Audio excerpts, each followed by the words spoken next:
Hey everyone, today I'm going to show you how to show or hide extension icons in your Google Chrome toolbar. Without any further ado, let's get started. First, go ahead and open your Google Chrome browser on your computer. Once Chrome is up and running, direct your attention to the top right corner of your browser window. You'll notice a puzzle piece icon there, which is the extensions icon.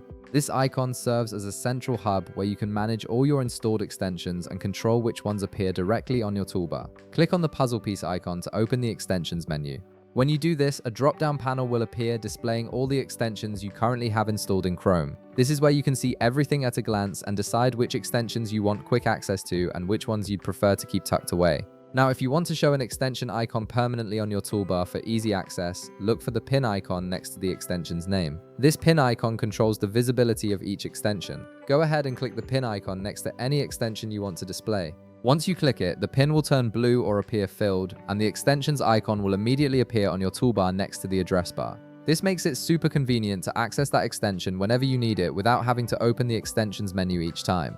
On the other hand, if you want to hide an extension icon from your toolbar to keep things clean and organized, simply click the pin icon again. When you do this, the pin will appear unfilled or gray, and the extension icon will be removed from your toolbar.